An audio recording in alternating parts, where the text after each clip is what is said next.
why are black people always talking about racism?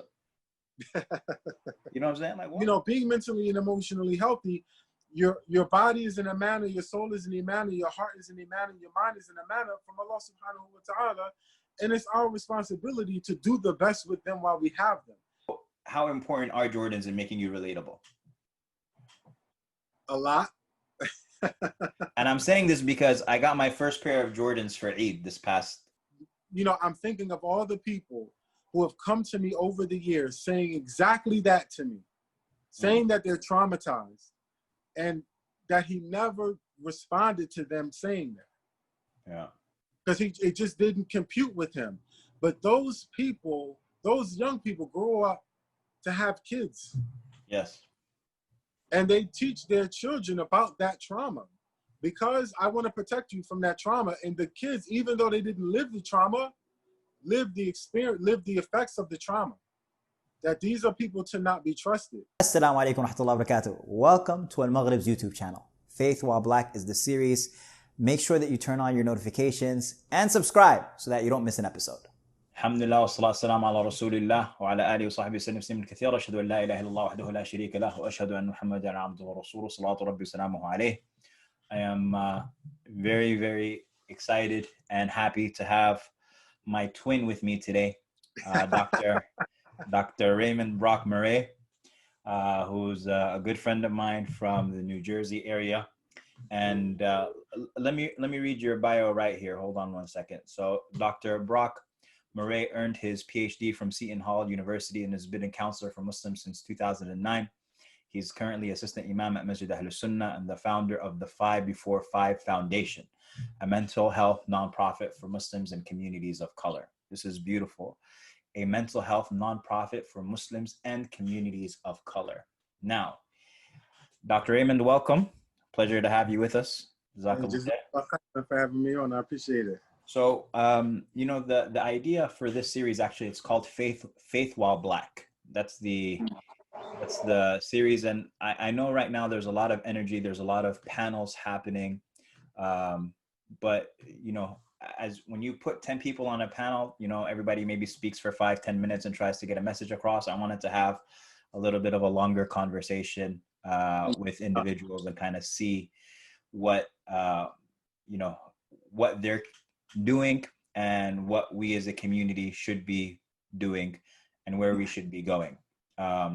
Obviously, race has always been an issue here in the United States. Some call it the original sin of the United States of America, and every once in a while it flares up, but I don't remember it flaring up like this in my lifetime, where 50 states, everybody is protesting all together. It seems like there's just been a just kind of like a stars aligning, if you can use that expression, things for things to happen right now. So even before we get all to that, your nonprofit, why the 5 Before 5 Foundation? Why did you tie in Muslims and communities of color as your mission statement or your purpose? Okay. أعوذ بالله من الشيطان الرجيم بسم الله الرحمن الرحيم وصلى الله على نبينا وعلى آله وصحبه أجمعين. Alhamdulillah, what we decided to do in naming it the 5 Before 5 Foundation was the hadith of the Prophet sallallahu alaihi wasallam, take care of 5 things before 5 things, right? And he talks about your health before you become ill, your wealth before you become poor, and so on and so on, right? And so one of the central messages from this hadith of the Messenger sallallahu alaihi wasallam was to be proactive. You know, to do the best with the good circumstances so that when the tough circumstances came your way, you had prepared yourself as much as you could to be able to weather the storm per se. And also that you made the best of the time that you had when you were well, for instance, right? We know that the Prophet sallallahu alaihi wasallam, he says that Allah rewards the sick person for all of the ibadat that they used to do when they were well, that they can no longer do because they're sick, right? Because they took care of that time, they took advantage of that time. And so I wanted to name it the 5 Before 5 because I wanted to say that we should also be considering our mental health in that same way. that we should be proactive in taking care of our mental health, right? Like being mentally and emotionally healthy is not just the absence of being unhealthy or just the absence of being sad. I'm not depressed, so I'm well. That's never usually the case. Being emotionally well is usually something that is the result of intention and planning and preparation and a lot of effort. So that's interesting. So being depressed or not being depressed is not necessarily a sign of being emotionally well. So then how does a person recognize symptoms then? Symptoms of depression? No, symptoms of being emotionally unwell. Oh, well, because what if I feel like I'm fine? Things are great for me. Like, why would I need to necessarily well, look, there's a difference between having just the normal stress in your life and being really unwell, right? And again, this is why we said that, right? Because the average person is okay. Yeah. Right? But because they're okay, they usually go about not working on being better than okay, right? So for example, just because you don't have the symptoms of being ill doesn't mean that you're healthy. It doesn't mean that there's nothing to be worked on. Yeah. Right? For instance, how many people have you asked, how you doing? They say, Alhamdulillah. Yeah. Right? That's and the you default. Get that, huh? Yeah. That's the default. Yes. And it's that when they say Alhamdulillah, they mean like, could be worse.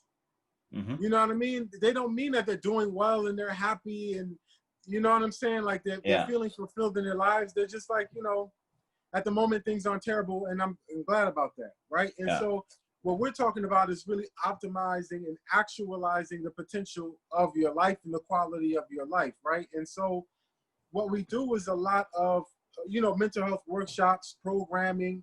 We consult with a lot of different organizations, masajid, Islamic schools. We consult with a lot of courts. What is that? The police academy. Yeah. I mean, we're kind of all over. We're working with the housing authority in one city, the Youth Services Commission in a few cities. And so what we're trying to do is, you know, a lot of institutions, they find a lot of mental health concerns that come up. Yeah. Right? And just in the course of the work that they're doing with the people. Yeah. And so in addition to offering counseling, like we'll go to a masjid and say, do you need a counselor for your masjid? Almost everyone says yes. We'll go to the madrasa and we'll say, do you need a counselor here? Everyone's going to say yes. Yeah. We'll go to a charter school and say, do you need a counselor? They're all going to say yes. Right? We go to universities and say, do you need to place your Muslims and students of color into schools and places where they need to do their internship hours? They're all going to say yes. And so we try to bridge that gap where Beautiful. people of color and Muslims and people of faith have access to counseling that they wouldn't have otherwise had. And they're getting it from the people who represent the groups that they relate to the most or know their cultural experiences are from those cultures in particular. But in addition to that, you know, we have the website, and Jazakallah khairan for giving me the time to talk about it. But we have the website, the5before5.com. Beautiful. And on there, we have all kinds of like video content. We're working on, you know, a lot of articles that we have writers submitting content for us. And it's all about mental health for the Muslims. We have our talk show up there where I travel around interviewing people about various mental health issues that are faced in our communities. But then we also have self-help videos. So Dr. Raymond, just to, I'm sorry. Yeah, so 5before5.com. I can tell that you're passionate about it, which is beautiful. May Allah subhanahu wa ta'ala increase you in passion, and then may Allah guide your footsteps. So coming back to these issues of mental health, actually specifically in communities of color, even before, so what was your own journey into the field of mental health, and what kind of therapy do you actually practice? So I first became interested in psychology and therapy in particular when my mother used to take us to her job. She was an addictions counselor when I was a young boy. And I used to go to her work and I used to have a good time. You know, the counselors there, they were really funny. You know, when you're a kid, everybody wants to make you laugh. Yeah. And when I would go there, I always liked the people, and I knew that she helped people. I knew my mother's job was to help people in tough situations, and I always admired that because I was kind of empathetic as a kid, and as I grew up, I started to realize that I was also good at helping people, and I really had a knack for caring for people's concerns and at least trying to support them through whatever difficulties they were going through. And later on in high school, I learned that that was a field, like psychology was an actual thing. Yeah. And so that's when I found out that it was something you can actually study to do. That's when I started to get really serious about it, alhamdulillah. And then I went to college and you know, we have a lot of fast tracks in psychology. So I took every fast track that I could. Nice. And I was very successful, alhamdulillah. And then Allah guided me to Islam before I finished my PhD. And my original goal was to just focus on communities of color, but then I accepted Islam. And so I turned a lot of that energy toward the Muslim community and communities of color altogether. So being that before your PhD, have you found it, you accepted Islam before your PhD, have you found it easy to navigate through Muslim communities, immigrant-based Muslim communities, communities of African-American descent as far as Muslims goes? Have you found that you've been able to navigate between them with some sort of fluidity? Yes. And why is that so? Is it because you've got a PhD in a service that people need? Yes, I mean, among other things, right? So for instance, I tell my students all the time that you have to be careful when you get a PhD, because once you earn your degree, that'll probably be the last time you'll be questioned, right? Because what does that mean? The weight of the degree, when you walk into a room and you say something, people accept it. And people listen, and people actually want to hear what you have to say, and they'll often default to what you said without questioning it.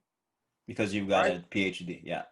Yes, right. And so, I mean, it's a blessing, alhamdulillah, but also it's a lot of responsibility. And I try to remind people of that, right? That because you're not going to be as questioned as often as you should, you have to question yourself more. And so when I walk into these communities, alhamdulillah, I like to think I'm like a regular guy. And I think when people see that, like I'm a regular guy, you know, the young kids, like I wear Jordans. And so they see I'm normal like everybody else, even though I have this degree, then they go, okay, like he's somebody who gets it. He understands what's going on in the world and understands what's going on in my life. And I can relate to them, even though I have all of this education. I think that really helps, alhamdulillah. Of course, first and foremost, it's Allah subhanahu wa ta'ala, and it's a ni'mah from him that Allah has made the people very easily accepting of me and made me easy with the people. But one thing that I do want to say that's important that we have to get over is that I'm a man, right?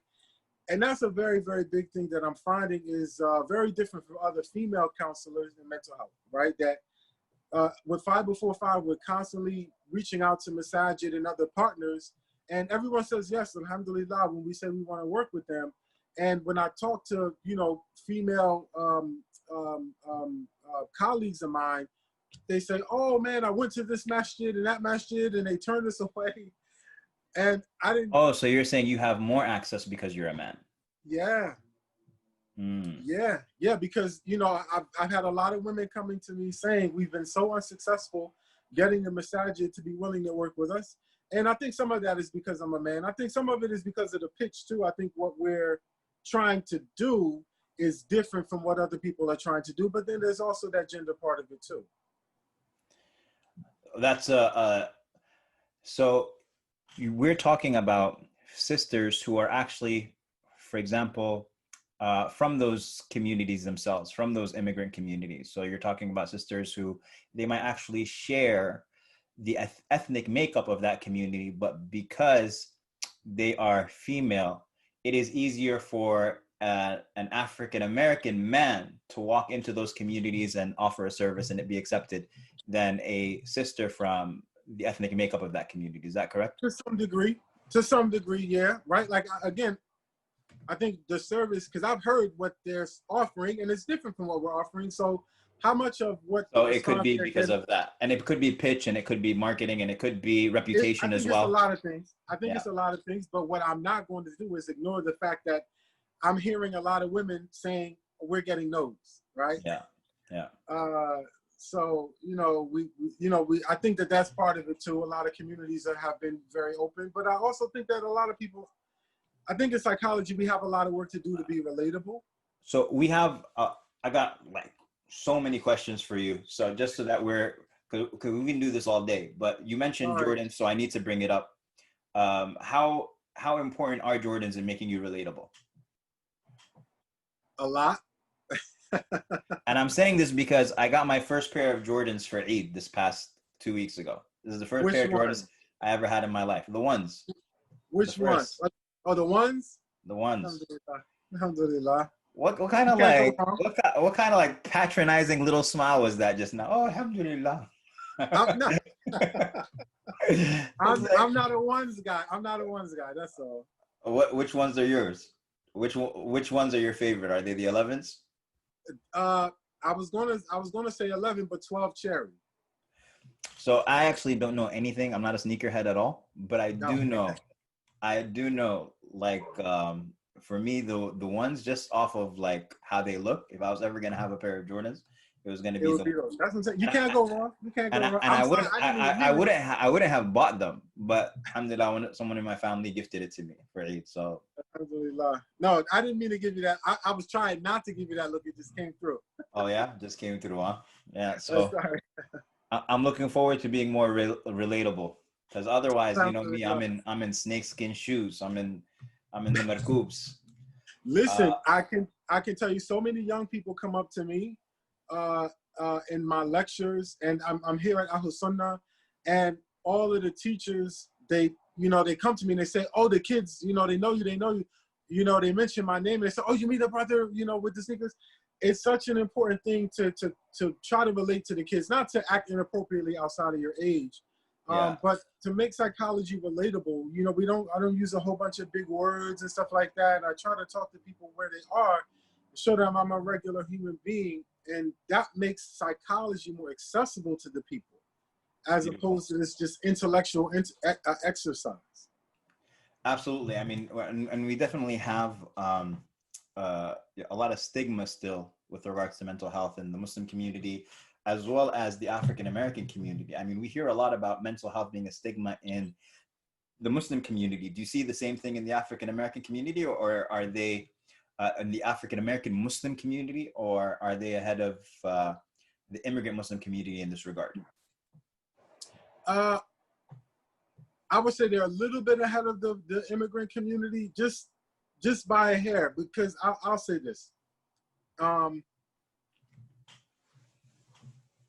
I don't know how much those old conceptions of the stigma of mental health, I don't know how true they still are. I think that we've made so much progress as an ummah, number one, and then as a field, number two. I'm on a WhatsApp group with a lot of mental health professionals, and they're always doing stuff everywhere, all over the world. And so they're overbooked. Yes. Yeah. All of us are. MashaAllah. And so I think there are so many people that are taking advantage of it. So for every few people that aren't open to mental health counseling, that's because counseling is hard. Being open about your difficulties is hard. Being vulnerable with yourself is hard. And so how much of that is stigma versus how much of it is just it's really difficult to take that look within yourself, because on some level, you know what you're going to find, and you know that it's painful. And so I don't think that those old ideas are as true as they used to be. They're unraveling fast. Oh yeah, I think I want to give all of our communities credit. The immigrant communities credit, the indigenous African American communities credit, and the Muslim, the Black Muslim communities credit. I think we've all I've never walked into a masjid and had people being unwilling to talk to me or ask for help. So with that, with us moving forward this fast and this positively, are there still any major blind spots that you see that people need to be made aware of, whether it's in our communities? What are they? That adults need help too. I know for myself that a lot of times I'll get asked to do lectures and they'll be for the youth, right? Which alhamdulillah, I think is a great thing. Teenagers, all of that good stuff. Yes, because everybody sees the wayward teens and, you know, they say they need help, but you have to understand that all of these wayward teens have wayward parents. Allahu Akbar. Yeah. Or they have parents that are overmatched for the culture that they're raising their children in. And I find that a lot, right? That, you know, you might have been raised in a culture where Islam was the majority and it was so predominant and it was culturally so hard to get into haram that your parents didn't have to parent you the way that you have to parent your children. And so the adults these days and their young children, they have no idea what to do, because all my father had to tell me to do was not to have a boyfriend or a girlfriend. And I couldn't do it anyway. So it never happened. And when I tell my kid that, and they have a phone in their pocket and Snapchat and all of these other, what is that? It's TikTok now. Snapchat is old. No, what's that? Oh, there's a page. There's something that people are doing, men and women. They're, no, OnlyFans. Or is it fans only? I don't know. OnlyFans. This is some kind of a new form of just social media madness. Like, you have that stuff in your pocket. So how do I parent my kids when this is like fathoms beyond what I can even think of? You know, I might have grown up never even smoking a cigarette, right? And what do I do, right? With these kids who have quiche and all these other kind of things. And you know, one of my favorite quotes of Ali ibn Abi Talib is, raise your children for their generation because they were created to inherit a world other than yours. Yes. And so if you just have two parents, and if they grew up in the same town as their parents, they never moved anywhere. They grew up in the same town. They went to the same high school that their parents went to. Just 30 years later, it would be a vastly different experience. Yep. So what then, when it comes to raising them in a different part of the world, different language, different school system, different belief system and around everything. That you haven't been immersed in. That you haven't been immersed in and you're not familiar with. So, I mean, it's a terrifying challenge. Yes, you know, and parents, they begin to feel like terrible parents. And that's not necessarily the case. It's just that, you know, they don't have, this is again why we do so much consultation and so many programs. They just don't have the tools and resources. And so what we're doing to educate them, right? Like, this is parenting in the United States and the year 2020, right? Yeah. Like, these are all of the tools that you need, and not having them doesn't make you a bad parent. And it doesn't necessarily make your kids bad kids. They're just subjected to temptations that are so overwhelming and so strong and so prevalent everywhere you go. Haram is easier to get into than halal. Yeah. You know, and so, you know, these are just parts of our blind spots. The other blind spot is, again, that idea that you can be healthy. For instance, a lot of couples, I try to tell them, come to couples counseling, even if you don't have problems. Why? Right? Why would anybody do that? Because LeBron James is good, but he still practices. Okay. Right? Meaning, you can have a good thing going, but it doesn't mean that there aren't other areas where you can either improve. Guess what, though? Allen Iverson didn't need practice. Yeah, right. You talk about practice. So go ahead. But look. Well, okay. So I'm the Allen Iverson of husbands, brother. I don't need no practice. Okay, go ahead. We're doing an interview with your wife later. No. Talk about practice. Because listen, you know, when you talk about psychology is ilm al-nafs, right? And in Arabic, it's ilm al-nafs, knowledge of the self. And so how much time do we really spend with ourselves, getting to know ourselves, right? And I'll walk you through this, you know, a logical metric that I use with the people a lot in counseling, right? Especially around issues of self-esteem. We confuse low self-esteem with humility a lot in Islam. Mm. And so I tell the people, right, dutifulness to Allah, right? The key to being dutiful to Allah is love for Allah. Who would disagree? No one, right? But the key to love for Allah is knowledge of Allah. Yes. Right? When you know who Allah is, who He says He is, who He says you are to Him, and who He is to you, you begin to love Him. And Yes. as you begin to love him, you want to do what the things that please him because you love him so much. Absolutely. You Right? want to get close to him. Alhamdulillah. And so let's use this same logical pattern for love for yourself and dutifulness to yourself. In order for you to take the best care of yourself that you can, you would need to love yourself. And many of us don't. We like ourselves, we feel okay about ourselves, but we don't actually love ourselves to the best degree. Okay. We don't. And so that love for yourself is what makes you more dutiful to yourself. But the amount of time you spend getting to know yourself is what contributes to the love, just like it's what contributes to love for Allah. And so many of us don't know ourselves. We're not familiar but you only love someone the more you get to know them if getting to know them is attractive, right? They have positive attributes. They have things that you would like. But the more I get to know, for example, someone who's evil, someone who's wicked, someone who's, it doesn't increase my love for them, right? And so that's why getting to know Allah subhanahu wa ta'ala increases love, because he's got beautiful and perfect attributes. But if I get to know myself more, I just become more disgusted with myself.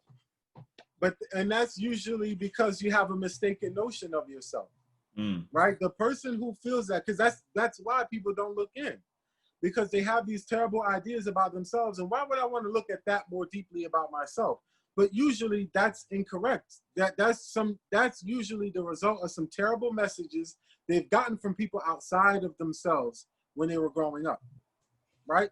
Or because you know your mistakes, you know your failures, you know your broken promises to yourself, you know your. But not everything that Allah decrees. And of course, there's nothing like Allah. There's nothing comparable to Allah. But doesn't Allah decree things that are painful for us too? Yes. That are hard for us to bear too? That hurt us too? Yes. And we have to learn to see past those things to hold on to our love of Allah. Am I correct? Mm-hmm. And of course, nothing is comparable to Allah, but let's use the same metric, right? You're going to find things about yourself that you don't like. However, can you work to change them? Because the things that Allah decrees, it would be wrong for us to see Allah in a terrible light because of them and let those negative things color who we believe Allah is. You know, like some of the people who disbelieve in Allah, they say Allah is terrible. Look what he does, look what he does, look what he does. And we would say, no, that's wrong, right? But when it comes to us, when we make mistakes and do things that we don't like or that other people don't like, we are more ready to define ourselves by those things than we would define anybody else, right?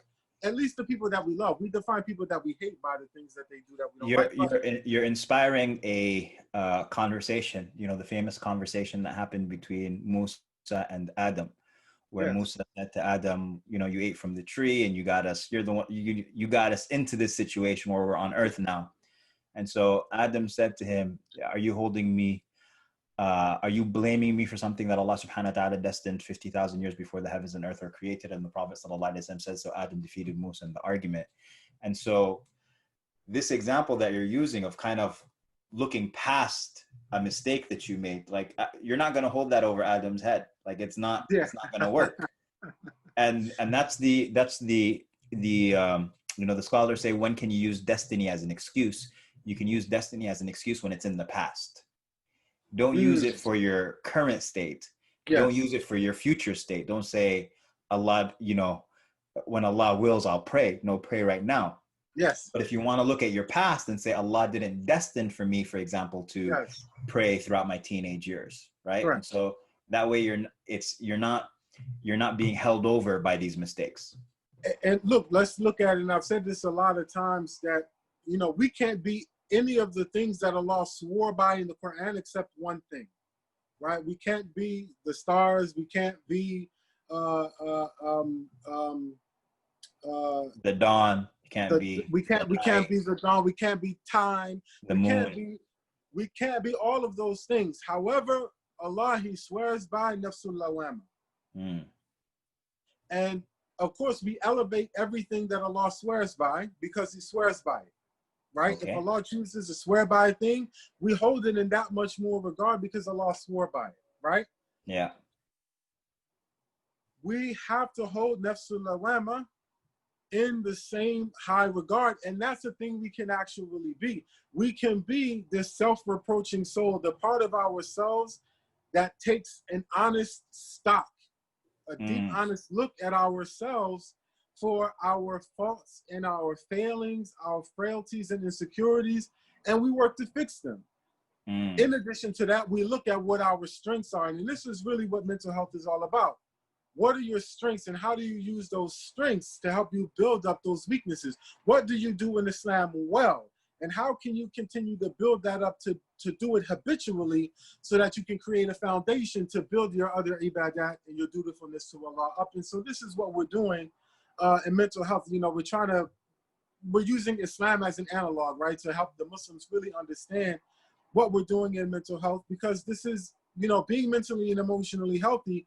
Your body is in a manner, your soul is in a manner, your heart is in a manner, your mind is in a manner from Allah subhanahu wa ta'ala. And it's our responsibility to do the best with them while we have them. And we do need to polish ourselves, right?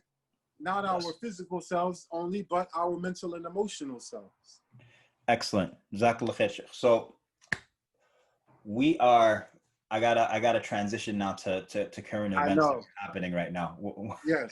We're like, so right now, as far as, you know, side effects, psychological effects, or otherwise, what type of side effects can you expect from the direct visibility of traumatic events on such a large scale? I mean, people are seeing murder happen, and right now, especially right now, people are sharing not just the video of George Floyd, but all of these other recorded instances are coming to light in the past couple of days. People are sharing them, and people are viewing them for the first time, these very traumatic events on such a large scale, and children are even watching these videos on the internet. What kind of effects does this have on us? So this is the definition of vicarious trauma, right? So a traumatic experience is, you know, one that you're living through. Yes. That's emotionally and mentally, it's overwhelming. And it completely overwhelms your ability to cope with it mentally and emotionally. And it causes severe emotional and psychological damage, right?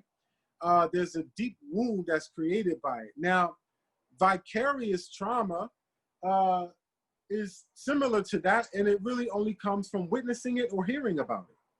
Yeah. Right? And so we're subjecting ourselves to a lot of vicarious trauma. And so what I always try to encourage people, and I do this in my own. But what does vicarious trauma mean? Does it actually have effects on me? Yes. Yeah. Yeah, it has the exact same effect as the person who might have witnessed it. Right? To that level. And sometimes the person who actually experienced it, right? Like if I watched a whole bunch of videos of buildings being burned down or being bombed and all of that kind of stuff, it's going to have a detrimental effect on my mental and emotional well-being. Look at how many people are in tears and breaking down crying. Look at the mayor of Minneapolis, right? Yeah. I can't remember which one is which, but you know, the white guy, he's in tears, right? Like, yeah. And he wasn't there when it happened, right? Yeah. But he's so heartbroken over what happened. Yeah. Right. And so we're exposing ourselves to those things, and sometimes rightly and sometimes wrongly. We do need to know what's going on in the world so that we can face it. But I think that it's important for us to do it with some sort of mindset of how am I going to, like, mentally and emotionally prepare myself for what I'm about to see or hear about or what have you, or what am I going to do to try to help repair myself after I've been exposed to whatever harm I've been exposed to. And some of that is just talking it out. Some of that is sometimes processing what you're thinking and feeling, sitting with your family and your friends. And a lot of it has to do with doing something constructive with it. I said this to the people the other day, do something positive with all of this negativity that you're being exposed to, meaning contribute in some kind of way. Call up someone, an organization or something, and say, how can I give my time and my effort and my energy so that you're doing something constructive with these painful thoughts and feelings, which is usually not what we do. We usually stew in them, right? Or, well, to be honest, I've been reached out to by a number of friends, non-Black, who kind of just messaged me and said, hey, are you okay? Okay. Yeah. And, you know, if you need to talk, I'm here and things like that. And my kind of impulse, my initial reaction was appreciative. Thank you. But I'm also like, I don't need to talk to nobody. Like, I'm fine. Like, what do you, so is this what you're describing as far as stewing in them? Sometimes, because you might need, look, I would say give someone have you done a lot of thinking and reflecting yourself, not about what happened to George Floyd, but about how you feel about what happened? No. How I feel about what happened? No. There you go. Right? But you might find something. The only but reason is there like a quick exercise that you can actually highlight how to do that? Like, how does that, is there like a writing prompt that you use, or like, what does that mean? So sometimes it means sit and think, right? Like, how do I feel about what's happening to my people, to my community? How do I feel about it? How do I feel about the danger that I'm in? Right? My son is young and he's Black, and my wife is from Canada. And so all of this to her culturally is new. And she's never had to worry about any of this. Yeah. So she's scared to death. Yeah. Right? And so I have to sit and think, what does this mean for my family? What does this mean for my young son? Before I had a child, everyone talked about, what am I going to tell my child about how to deal with the cops? And I've never had to think about that until what? So you had now I have a child, right? And so I have 2 children now, alhamdulillah. What am I going to say to them? Right? And so sitting down and actually giving yourself time to think and time to process is so important. Take a walk. Most of us don't have any alone time. And so sometimes taking a walk is COVID. You're not allowed to do a whole bunch of stuff. Like, this is the time now to just take a walk and be alone for a while. And well, that brings up a whole different issue, because when we do have alone time, we just kind of just open up our phones and start scrolling through. We fill it with other busy things. And so I would encourage people not to do that, right? The other thing, one thing that people find very, very helpful that I recommend to them to do is to write letters. Write a letter to yourself. To myself? Yes. Okay. Right? Write a letter to yourself. What would you say to yourself? What are you going to explain to yourself about how you think and feel about the situation that you're in? And that's one of the ways that people find a little bit of emotional distance, because it's an activity and it's not always as raw, but they're always so surprised about what they find once they actually start to write. I know for myself, even I've felt all of the heavy emotions of it. Just a lot of anger and hurt. Just, this country is not really changing. As much as we're making progress, it makes me angry to see people who are so invested in, making sure that inequality lasts. I mean, when you see evil, I think that's the thing that bothers me so much, that there are so many people who are evil. And it makes me so angry, even as a Muslim, that you start to know what you're fighting against. That's who Allah is talking about. Those are the people. Shayateen al-ins wal-jinn. These are the shayateen. Oh my God. And you see them and you get so angry. You feel that the ghadab that Allah, when Allah is in his revelation talking about his wrath, you're like, okay, like, I'm starting to see what Allah is talking about. These people are wicked. Ooh. Allah says, وَكَذَلِكَ جَعَلْنَا لِكُلِّ نَبِيٍّ عَدُوًّا. We've made for every prophet enemies, shayateen al-ins wal-jinn. يُوحِي بَعْضُهُمْ إِلَى بَعْضٍ. That the shayateen of devils and human beings, and they inspire one another. They mobilize one another. And it's awful. It's especially hard when you're trying to make the world better, right? Yep. In my work, I'm always trying to make people's lives better. And so when you see people who want to make people's lives worse, I just get enraged.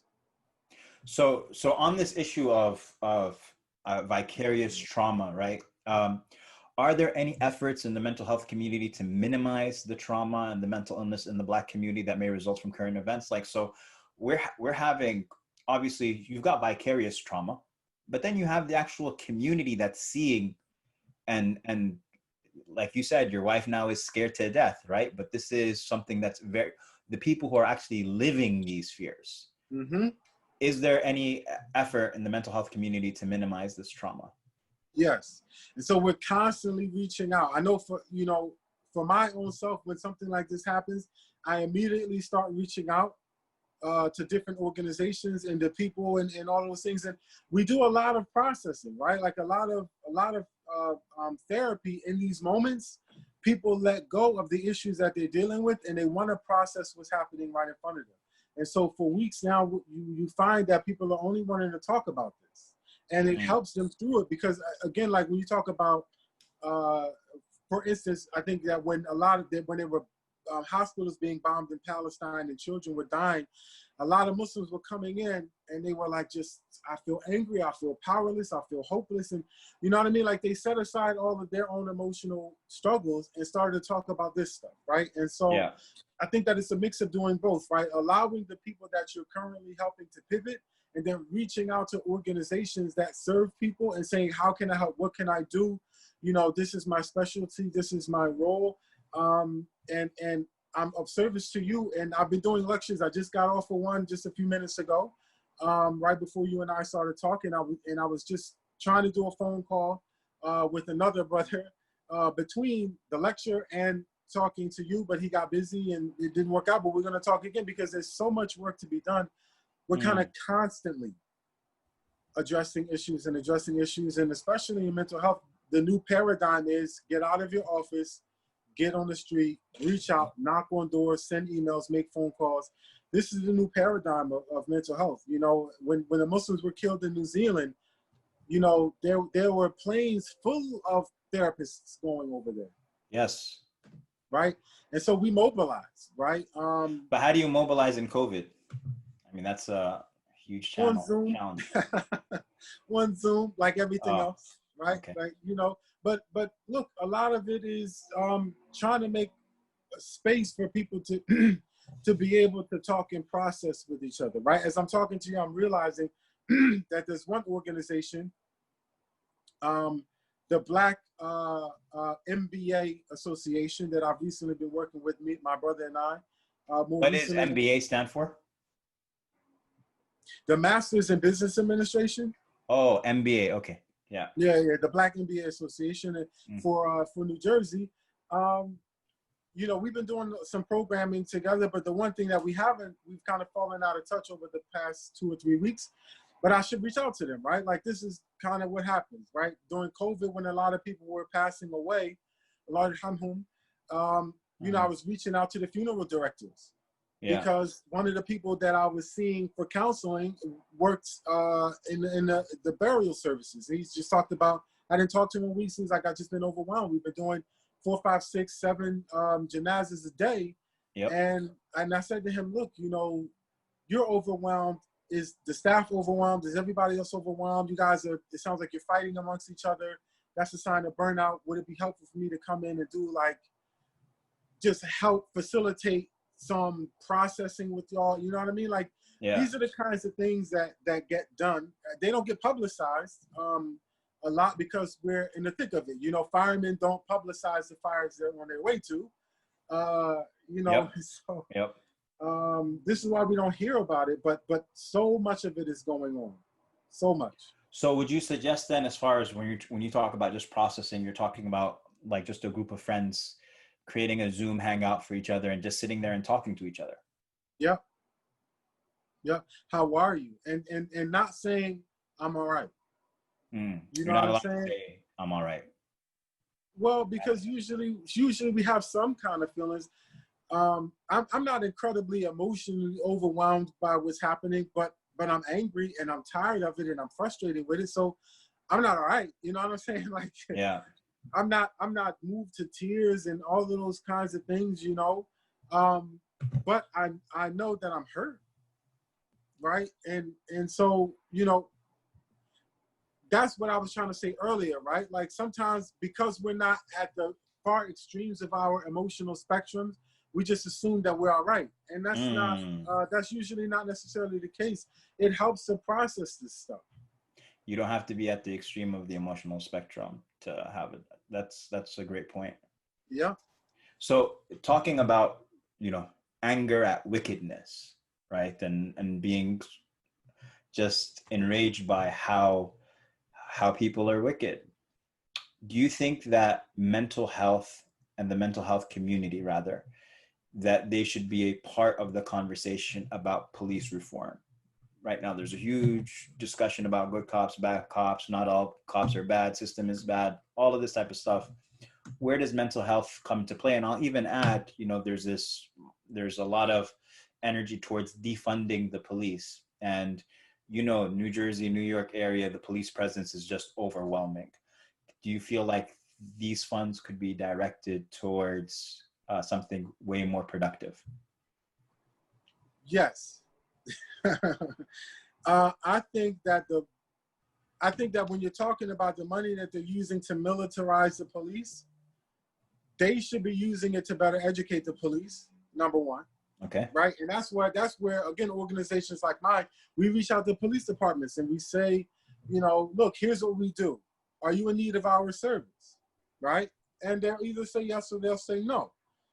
We try to urge them and encourage them. You need someone right now. And this is, I don't think there's a lot of people reaching out to them, and they don't necessarily seem to have a lot of connections to be able to start reaching out to people on their own either.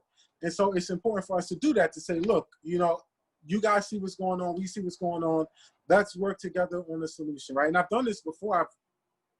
Again, we go to the police academy and we do role play, right? How do you handle a situation? Because one of the biggest issues that the police are complaining about and all of this is to say, well, we're so stressed out and we're doing all of these heinous and terrible things because we're stressed out, because we're doing a lot of social work instead of policing, which is a fair argument.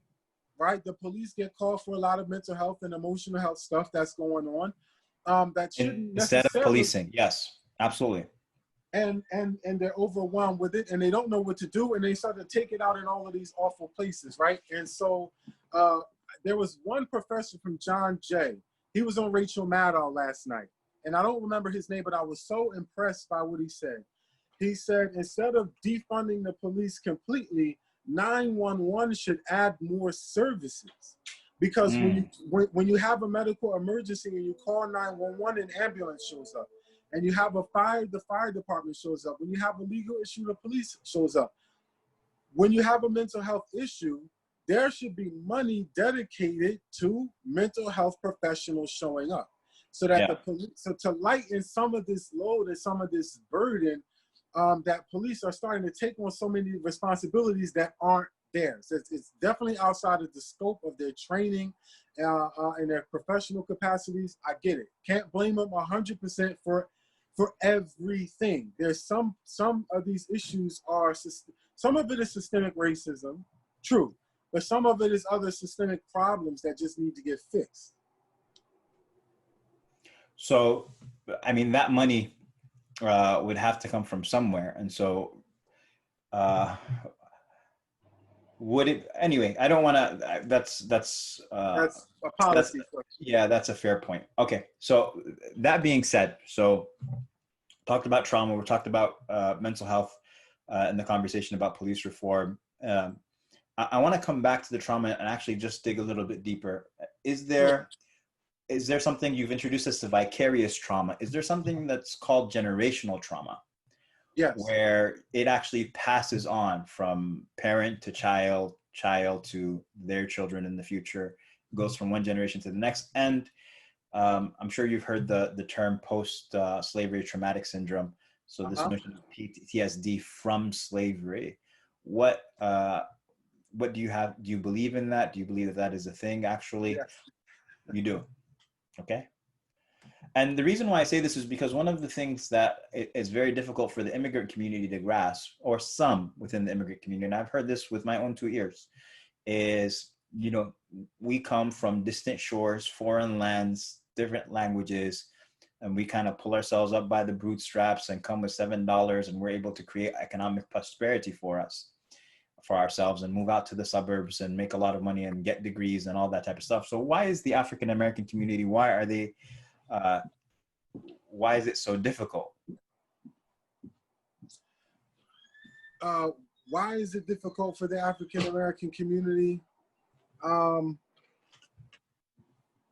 Here's what I would say, and I do have to stop. And I don't necessarily need the argument from systemic racism aspect. I actually want to just ask you about trauma. Oh, so look, one thing, and I'll answer this, but then I'm sorry, but I have to stop because they're calling the Iqama for Okay. the Salah. I know we started a little late, so I wasn't expecting to run into the Salah. Yeah, my apologies. But I still do have time, inshallah. So when you talk about, this is something, in psychology, we call it the intergenerational transmission of culture. Allahu Akbar. Right?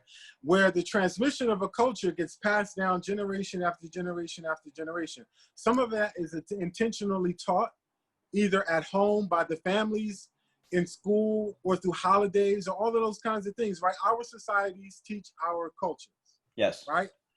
And so trauma is also taught in the same way. Like, for instance, fear of the police. Right? Fear of the police is something that can be taught. I asked a police officer for a documentary that we're filming. I asked him what, he's trained with the FBI and all these other kind of stuff. He's been to Quantico. He's done all of these things. I said, now, you went to all of these trainings. What kind of trainings do you guys do around the trauma on the families of the people you kick their doors in? Right? The kids, you know, you kick in the door, you drag the parent out the house, and the kids had to witness all of that. Regardless if the parent committed a crime or not, we're not going to get into that. Yep. We're going to get into the kid had to see all of that. What's the follow-up with all of that? What kinds of conversations do you all have around that kind of trauma? And he was stunned. He was so shocked, not by the question, but by the fact that he had never contemplated that. And that professionally, they don't contemplate that. And he said, as I consider your question, I'm remembering all of the kids when I go to the schools. And why is that? Why is that such a shock, though? You're coming in and you see these kids screaming, and you see, you know, it's because that wasn't the objective. The objective was to get the person we had the warrant for. That's what the mindset is. And we did, and that's what we did. We went in, we got him, and we left. That was our job. Right. And so he was so taken aback, and he started to think about all of the kids. He said, you know, I'm thinking of all the people who have come to me over the years saying exactly that to me, saying that they're traumatized, and that he never responded to them saying that. Yeah. Because it just didn't compute with him. But those people, those young people grow up to have kids. Yes. And they teach their children about that trauma, because I want to protect you from that trauma. And the kids, even though they didn't live the trauma, live the experience, live the effects of the trauma. That these are people to not be trusted. Yeah. Right? And so, you know, all of these ideas. But could that extend all the way to slavery? Yes. 200 years? Yes. How long has the black man been no good? 400 years. Right? Now, we're talking about Pruitt-Igoe, right? Pruitt-Igoe is a housing project in St. Louis. Okay. And so there were so many impoverished black people that they were moving everybody into these new housing projects. But they went to all of the women and they said, don't you want to move out of these shanty towns you live in? Yes. We're going to let you move in. We'll pay the rent. But the only thing you have to do is the father of your children, your husband, he has to move out of state. So I've heard this story, not just in St. Louis, but in a lot of places. Yes. And so this is the beginning of absentee fathers. Around what time period is this? This is in like the 60s. Yeah. Right? 60s, 70s. Yeah. And so this is the beginning of intergenerationally, my father's not around. Because marriage, two-parent households was high after the abolition of slavery. Right? And so it wasn't until this inception of breaking up the homes that this absentee parenthood started to, this single motherhood and all of that stuff, that's the beginning of this starting to fall into place. And it's being passed generation after. My father wasn't around. I don't know what it's like to be a man. You have a whole bunch of men who don't know what it's like to be a man having children. And when your father isn't around, then it's not just the father, but it's the entire family that you are connected to through the father. There's no men around because every man had to leave. And so the whole project is full of women and their kids. There's no men around. Yeah. Except for single men who are preying on the mothers who don't care about the children. Yeah. And this gets passed. This is what we see. This is what we'll do. Generation after generation after generation. Right now, I apologize. Let me come back, inshallah. I'm going to pray and then I'll sign back on. Okay. All right, Jazakallah khair. Assalamu alaikum wa rahmatullahi wa barakatuh. I hope you're enjoying the Faith While Black Conversations. It's a series sponsored by Deeper Roots, the History of Islam in Americas, taught by Dr. Abdullah Hakim Quick. You can find out more about the course at www.almaghrib.online. Now back to the program. Alhamdulillah. But the 5 before 5, where do you guys record it? The talk show. The show, a little bit everywhere. We used to film in my office, but then I started to realize that I like to film outside and film in massages. So I try to travel around and spice it up a little bit. It got kind of boring in my office, and I feel like the different environments kind of add to the filming that we do. Absolutely. It changes it up a bit. So sometimes we try to film in nice locations, nice masajid, beautiful parks, people's offices, a little bit everywhere. Alhamdulillah. Alhamdulillah. Alhamdulillah. Yeah. Okay, so let's begin, inshallah. Sheikh, I can do another maybe 15 minutes. I just have another one at 6. Sure. No problem. No problem. I'll try to keep Dr. Nasser Ahmed, he's been an imam in Miami since 1977. Alhamdulillah. Yeah, he's also a medical doctor and just all around wonderful person. MashaAllah. Alhamdulillah. Yeah. So I'm going to be asking him a lot about the Nation of Islam, because his masjid used to be a Nation of Islam masjid, and then it switched over. And I think the masjid was bought by Muhammad Ali. Actually, I think that he's the one who donated the money for the masjid. I might want to reach out to him too, because we're trying to put together a documentary on Black communities of Muslims, like the history of it all the way back as far as we can go. Great. Yeah, he would probably be a great resource. Yeah. Okay. Well, alhamdulillah. I'm ready. I'll connect you. Okay, so let's begin, inshallah. I never stopped recording, actually, so we're good. Yes, it's okay. So look, you were asking about vicarious trauma, right? And how it passed down generation after generation after generation. And it's absolutely true, right? Let's just use George Floyd as an example, or anyone who was, unjustly killed by the police, right? Yes. All of these men and women had children for the most part. Yes. What do you think their children learned? Be terrified of the police. What do you think they're going to teach their children? To be terrified of the police. And they have the ultimate evidence. They have video. Not only do they have video, but they have the actual death of a loved one. So it's not like how we say, oh, a cop is racist. And we don't know, right? Yeah. We don't really know. You harass me because I'm Black. Yeah. We don't always know that. Yeah. Right? But when you have the death of a loved one, that's indisputable bona fide evidence of whatever that traumatic belief winds up being. And you're going to pass that along, and it's almost unquestionable, right? Because it's a life or death. You risk your own life by deciding not to believe that. Yeah. By questioning it, you put your own life at risk. The stakes are too high. So who's going to do it? Dr. DeGroy Leary, right? She's the one who came up with the post-traumatic slave syndrome concept. Yeah. Or at least she's the one who made it as well known as it is. And I haven't listened to her lecture. When you mentioned it, I haven't listened to it in 12 years. Yeah. Right? No, I'm sorry, 18 years. Right? I think it was maybe around 2002 that I started to listen to it, 2001. So much of her lecture is etched in my brain because so much of it is the truth.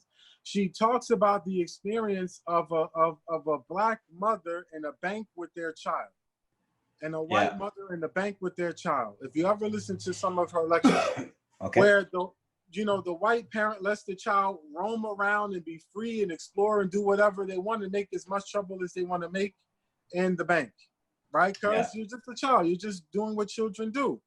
But the black parent doesn't let their child do it. Why? Because anything can happen to their child and then to the parent. Because of that, because it's dangerous.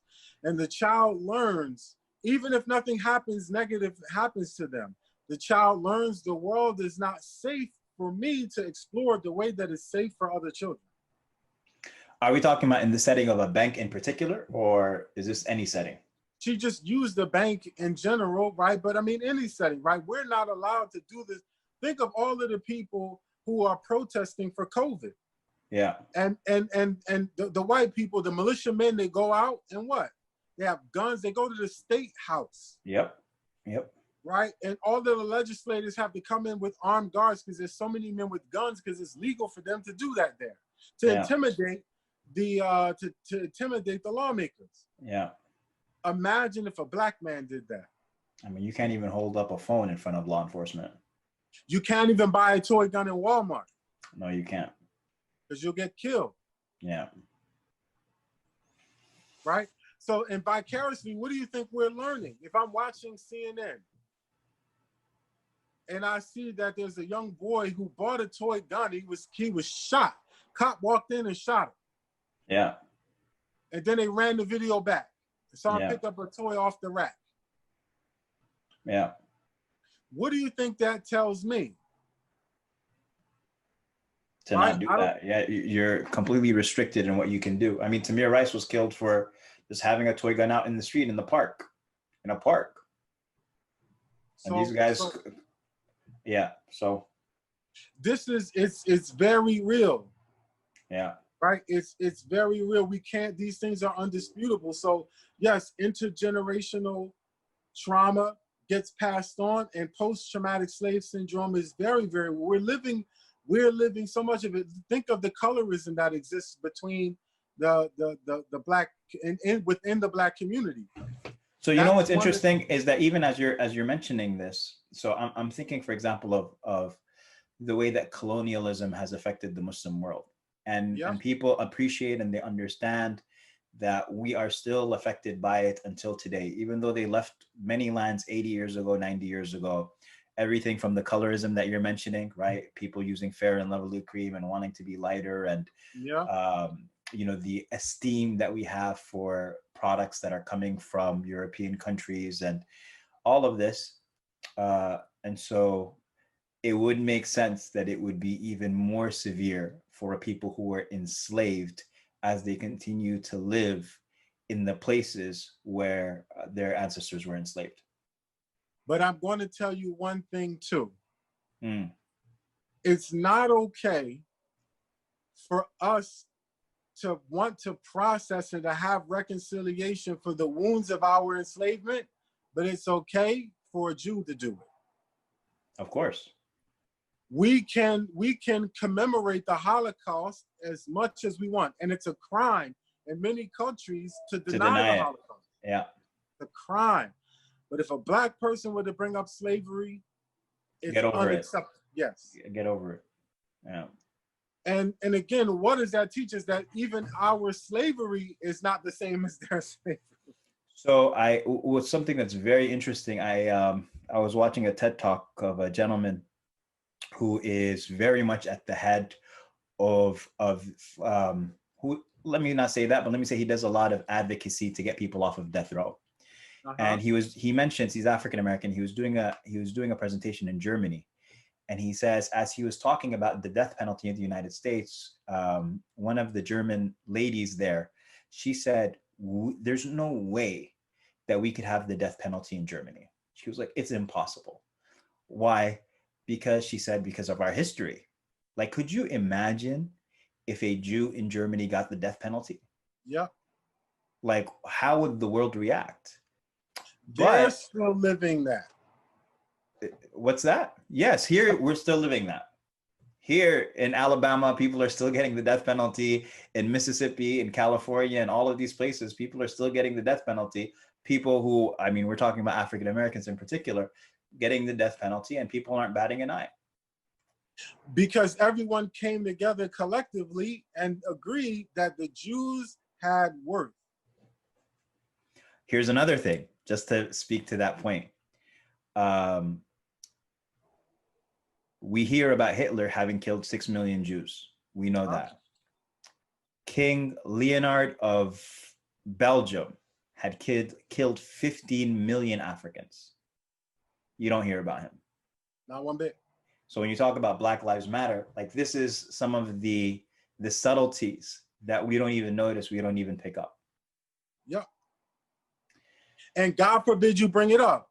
Yeah. Right? God forbid you bring it up. And you're looking for, you're not even asking for justice. I'm just asking for an honest conversation.